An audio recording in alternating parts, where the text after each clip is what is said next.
On Sunday, Bob Woodward, who has hours of taped conversation with Donald Trump, as we find out because of his book, he sat down with 60 Minutes' Scott Pelley. In one of those conversations, he talked about Donald Trump's relationship with North Korean dictator Kim Jong-Un, and he even reads an excerpt of one of those letters that they had exchanged. You know, the famous letters that we had heard about? Well, here's him explaining what was in one of them. Kim says to Trump, our meetings, our relationship is out of a fantasy film. He says there is a magical force between us. Even now, I cannot forget that moment of history when I firmly held Your Excellency's hand as the whole world watched. Did the CIA have a look at Kim's letters? Yes. And what did they make of them?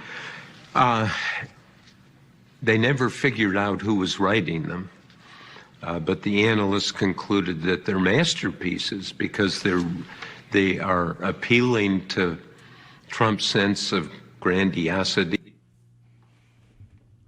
Wow. We have a magical force between us. It's like a fantasy film. Okay, though. Really? Do you, though? I mean, really magical? Look, I have my issues with the CIA. You guys know this, but the analysts right on the money. Yes, they do appeal to Donald Trump's ego, vanity, and, of course, his sense of grandiosity. And look, they do know how to manipulate the president. Turns out it's not really that hard. All you have to do is suck up to him because he's a narcissistic moron. That's it. Again, let me show you some examples, right?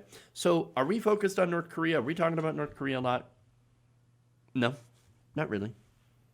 Is it because they stopped their nuclear program? No, not really. Do we have a new peace agreement with North Korea? No, nothing. No, it's actually still about as uneasy as a relationship as it's always been between our two countries. And so, I mean, is there really that much change? No.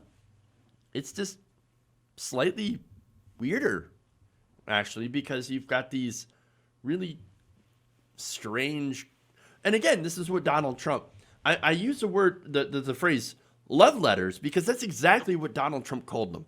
Okay, we give the most beautiful love letters. Well, yeah, that was beautiful, right? Such a magical. Even again, I cannot forget that moment of history when I firmly held Your Excellency's hand as the whole world watched. Excellency. Again, they're referring to Donald Trump as excellently. He knows how to stroke that ego. He knows how to stroke it. He knows.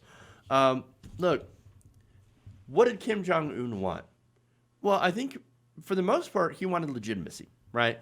That's all that North Korea, well, not all that North Korea, but that's one major thing that North Korea was looking for. This, what most dictators understand, that's what dictators want first, legitimacy, right? And so Donald Trump going in and, doing the handshake and basically all the, photo ops. And that's what that is. I wanted a peace deal. I wanted a peace deal where North Korea would agree to open up, denuclearize, and stop being so authoritarian and stop, murdering its own citizens and placing them in gulags. I would appreciate that they didn't do that, right?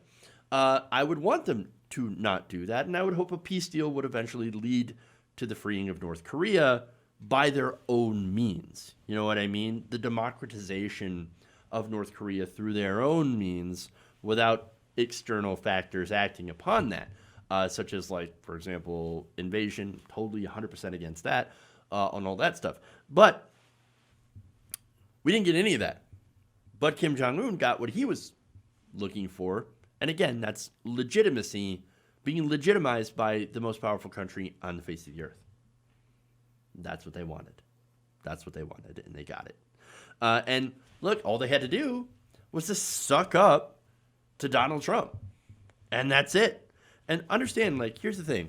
I think Donald Trump loves authoritarian dictators so much because they're a lot alike. They really are. I mean, look, dictators are usually vain, narcissistic, and of course very disdainful of democracy. And they do things that Trump right now only dreams about doing. Like, he really wants to do this stuff to make people stand up and clap for him, right? To get rid of the press.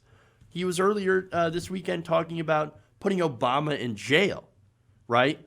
Leading an impromptu chant at one of his rallies to lock him up, lock him up. Whereas in 2016, they did the same thing when it came to Hillary Clinton. Look, there's no doubt that Donald Trump has been packing the courts full of conservatives, right?